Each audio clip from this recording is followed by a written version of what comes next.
Успешни избори со одзив од 46,7%. Северна Македонија избра нов претседател, Стево Пендаровски.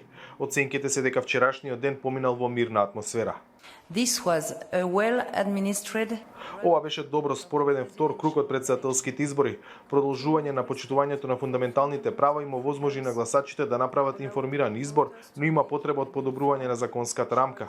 Изборниот ден помина мазно и во генерално следење на правилата. Пендаровски е петиот шеф на државата. 56-годишниот универзитетски професор за речиси 60.000 гласови беше подобар од кандидатката на опозицијата Гордана Силјановска-Давкова. Во однос на неа Пендаровски беше поуспешен во обезбедувањето на гласови од граѓаните од сите заедници, пред се албанската, во што му помогна поддршката на коалицијските ДУ и ДП алтернатива. Мој народе, благодарам, фалиментерит. Најави дека ќе биде претседател на сите граѓани, дека ќе обединува, а не дели. Против кандидатката, иако доби помалку гласови, не се чувствува за поразена. Ќе се залагам за правичност и правна држава, ќе стојам за секој чесен граѓанин, ќе обединувам, нема да делам. Мојата мисија е да обединувам, сите да одиме заедно напред. Бројките говорат за пораз.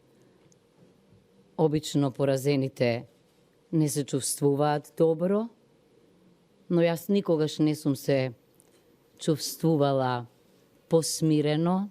Опозицијата со освоените 377.000 гласови најави политички пекол за власта, која пак по победата навести кадровски промени. Денеска падна првата.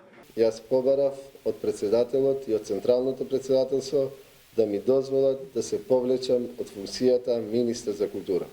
Она што мора да го направиме е промена на одредени раководни структури, одредени функционери кои што покажаа слабост, за кои што зборувавме и во текот на кампањата, и со нивно возобновување со нови кадри, кои што ќе ја извлечат поуката, да не ги повторат истите грешки како претходните. Честитки за изборот на нов претседател дојде од Брисел. Се радувам на натамошната соработка околу ЕУ реформите во светло на ланските заклучоци за отворање на пристапни преговори овој јуни, напиша еврокомесарот Хан. За Гласот на Америка, од Скопје, Владимир Мирчевски.